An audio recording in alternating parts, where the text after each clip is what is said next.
Hello and welcome to Raju Notes channel, your pit stop for weekly current affairs updates. The updates tailor-made for students taking all kinds of competitive exams like UPSC, civils, defense and placement interviews. Please subscribe to the channel and stay updated every Sunday.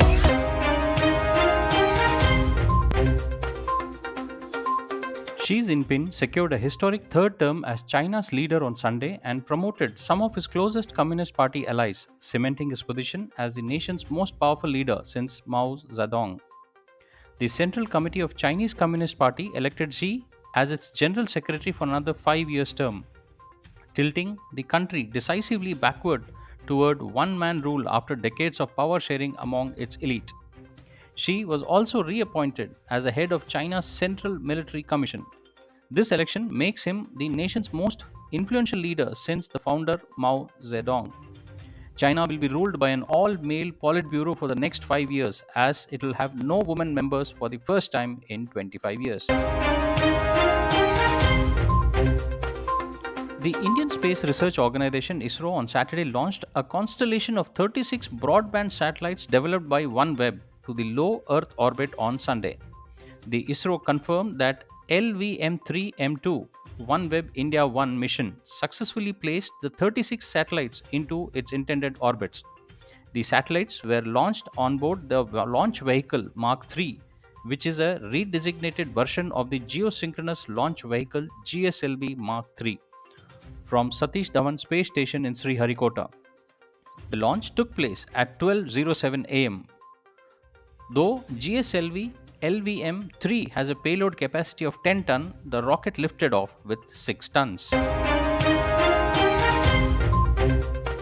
An international group of researchers from the Technical University of Denmark (DTU) and the Chalmers University of Technology in Gothenburg, Sweden have achieved dizzying data transmission speeds and are the first in the world to transmit more than 1 petabit per second using only a single laser and a single optical chip. 1 petabit corresponds to 1 million gigabytes. In the experiment, the researchers succeeded in transmitting 1.8 petabits per second, which corresponds to twice the global internet traffic, and only carried by the light from one optical source. What is special about this chip is that it produces a frequency comb with ideal characteristics for fiber optical communications. It has high optical power and covers a broad bandwidth within the spectral range that is interesting for an advanced optical communications. Rishi Sunak has become the first Indian origin British Prime Minister, just in time for Diwali, following an extraordinary turbulent year politically. This summer, when the Richmond MP Rishi Sunak lost to outgoing Prime Minister Liz Truss, no one had thought that he will be back at Downing Street. But his dire economic warnings on Liz Truss' fairy tale tax policies began to haunt the Prime Minister amidst a severe economic crisis. Rishi Sunak's comments during the debate with Liz Truss were widely shared on the social media as he stood vindicted when the UK markets crashed following the mini budget announced by her government. Born in UK's Southampton area to an Indian family, Rishi Sunak is a son of a pharmacist mother and a National Health Service NHS general practitioner father.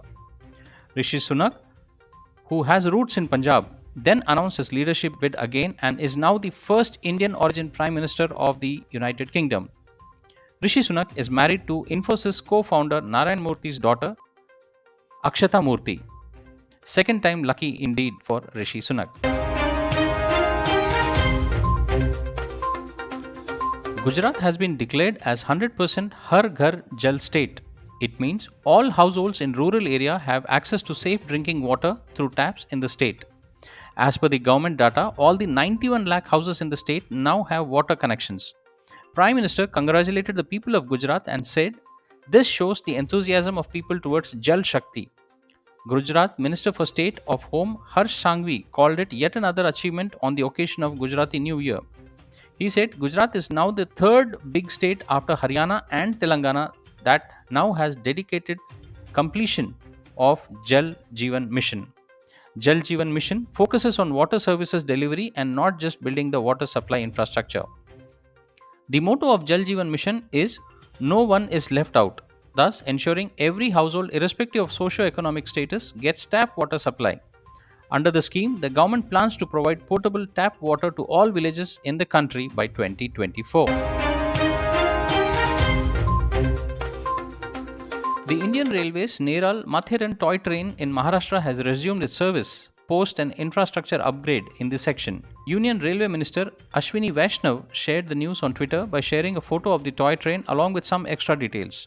The tweet mentioned that the train will have a Vistadome coach, gabion protection, and grouting of stone pitching beneath the track. The Ministry of Railways also shared a small video of the toy train on Twitter to inform the public about the resumption of the service.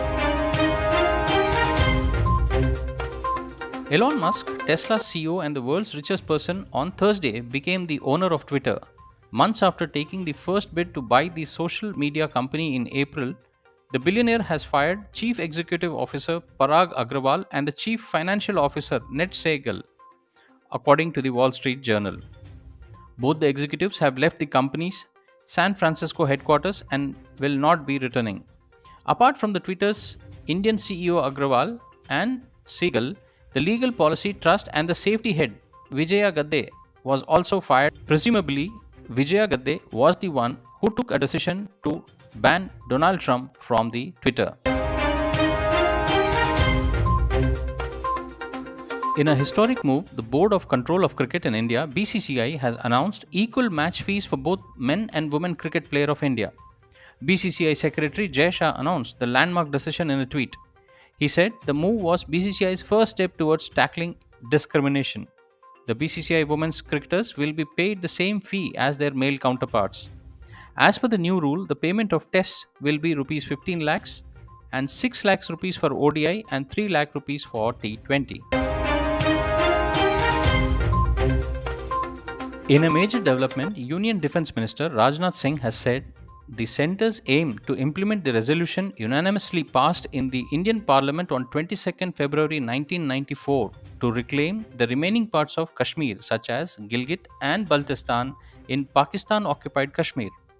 Defence Minister pointed out that some areas illegally occupied by Pakistan are still devoid of that progress and Pakistan is fully responsible for inhuman incidents against the innocent Indians in POK. In the times to come, Pakistan will face the result of its atrocities. On 27th October 1947, Indian Army troops were transported by the Indian Air Force to Budgam Airport to evict Pakistani forces from the J&K. A day after, the instrument of accession was signed between Maharaja Hari Singh and the Republic of India. This day is celebrated as the Infantry Day. And now for the segment where we see the events that unfolded this week back in history. October 23, 1917. Vladimir Lenin calls for October Revolution. On this day, 105 years ago, as per the Russian calendar, Vladimir Lenin called for Second Revolution, launching one of the most explosive political events of the last century. The February Revolution had established an ineffectual provisional government that insisted upon Russia's involvement in World War I. It was to choose Lenin, a ruthlessly single-minded man, could easily exploit. He offered peace, land and bread. Revolution followed, blood flowed and history was made. October 24, 1945, the United Nations is founded. On this day, 77 years ago, the United Nations was born from the ashes of World War II, a replacement for the ineffective League of Nations. It was created to prevent another global war, as well as to promote respect for human rights and international law. With the world today plagued with many wars, climate crisis and pandemic, it is natural to wonder if the United Nations is relevant in 2022. But the reports of the UN's inevitable demise are somewhat exaggerated. October 25, 1970, George III, the Mad King, assumes royal duties. On this day, 262 years ago, George III became King of British Empire. He reigned through 6 decades of tumultuous change. He was the last king of America and the first of Australia. Napoleon was defeated and England won the 7 Years' War on his watch, and his reign ushered in the Industrial Revolution. His reign from 1760 to 1820 was marred by the American debacle, trouble in Ireland, war with France, discord in Parliament, and an embarrassing descent into lunacy. October 27, 1913. Woodrow Wilson swears by pacifism. On this day, 109 years ago, President Woodrow Wilson declared that the United States will never attack another country. In 1916, as World War I raged, Wilson won the presidency again in November 1916 on the slogan, "He kept us out of war."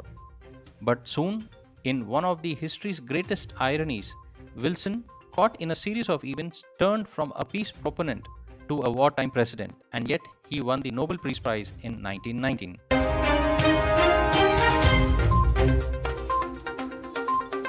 Well, that's all, friends, for this week's updates. See you soon next Sunday on the same channel. Till then, take care. Bye bye.